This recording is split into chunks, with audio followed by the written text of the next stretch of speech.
danna mana subscribe kamar haka, kana ku danna ƙararrawar kamar haka. Ku danna mana all bayan ku danna ƙararrawar, kuma muna buƙatan ku danna mana alamar like. Inna lillahi wa inna ilaihi raji'un. Wani magidanci kenan da ya daka wato jaririyarsa har sai da hannunta ya karye. Al'amarin da ya jawo cece-kuce, zunzurutun rashin imani. Wannan shi yake tabbatar da mu mutanen duniya cewar lallai kowa ya kamata ya mai da komai na shiga Allah, domin ko duniyar na abun da ya rage mata babu yawa. Idan jariri ko jaririya ba za ta kubuta daga zunzurutun zaluncin da ta'addancin da ke faruwa a wannan lokaci ba, ina kuma ga babba wanda ya mallaki hankalin kansa, kuma ɗan ma ɗansa, ba faɗan wani ba, kuma ba 'yar wani ba. Laifin jaririyar kawai shine ta yi kuka. Kukan da ta yi kawai ya sa ya daka ta, ya mata mummunan duka. To in ban da rashin tunani ma, da rashin sanin darajar ɗan adam, da rashin sanin daraja mutuncin kai, jariri ma me za ka daka a jikinsa? Me za ka daka a jikin jaririya in ban da zunzurutun dabbanci da rashin tunani? Bambancin mutum da ɗan adam, bambancin mutum da aljanki da kuma dabba shine hankali. Duk idan aka ce a rasa hankali, to komai ma ba za a same shi ba. Al'amarin da ya sanya kenan magidancin ya daki jaririyarsa, yarsa ce ta cikinsa wadda ya haifa da matarsa, kamar yadda kuke kalla a wannan faifan bidiyon. Ba kawai ba ne ya saka ya dake ta, face kuka da jarirai suke yi da daddare. Abin da ya ja hakan kuma shine mahaifiyarta ta fita domin ta je ta yi fitsari. Yar sai ta kasance tana kuka, kukan da shi ya ji kukan ya dame shi, shi ne mata mummunan duka har ya kai ga hannunta ya karye.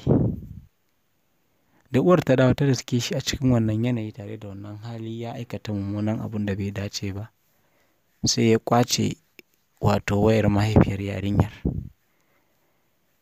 sannan kuma ya saka su a ɗaki ya kulle don gudun kar asirinsa ya tonu. Bayan kwana biyu mahaifiyar yarinya ta samu daman kubucewa domin fita, domin kubutar da wato da kanta da kuma wato jaririyar. Al'amarin da yasa aka je asibiti aka ce hannun bai zai taɓa moruwa ba, domin ko an dake shi wajen kwana biyu. Dole sai dai yanke shi aka yi, hannun jaririya. Yarinyar da ko shekara ɗaya cicif wannan bata cika ba. An yi mata dukan da ta yi kwana biyu, hannu ya yi tsami ya gama ruɓewa. Ba zai moru ba sai dai yankewa.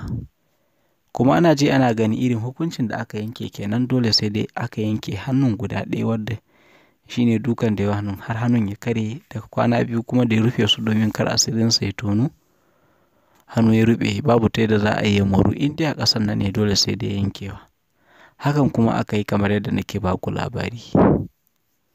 Wannan abun ya jawo cece-kuce, zunzurutun rashin imani da rashin tausayi kenan. Ya shiga hannun komar 'yan banga ko kuma ce 'yan sa kai, kamar yadda kowace jiha da kuma kowane yanki da kallon sunan da ake kiransu. Yayin da suka kama shi ana ƙoƙarin miƙa shi domin girban abin da ya shuka, sai ya yi wuf ya gudu ya kubuta daga hannunsu. Ka wannan lokacin da nake ba ku labari kuma nake karanto muku wannan rahoto, babu wata tabbatacciyar majiyar da ta tabbatar da an sake kama shi ya shiga hannu a karo na biyu. Har yanzu dai bincike ake domin gano inda ya yi. Domin ko tun da ya kubuce babu labarin inda yake da kuma ko inda ya je. Sai dai ko duk inda yake yana cikin wato ba zai taɓa samun nutsuwa da kwanciyar hankali kuma da walwala da jin daɗi ba, kasancewar mummunan alkaba'in da ya tafka a rayuwarsa da kuma rayuwar iyarsa jaririya, wadda bata ji ba bata gani ba. Abin da ta aikata shi ma ya aikata irin wannan da yawa.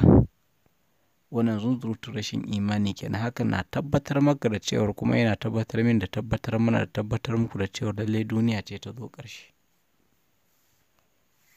To har wannan lokacin da neman sa ake domin gabatar da shi a kotu domin girban abin da ya shuka, da kuma su tunani da irin hali irin nashi.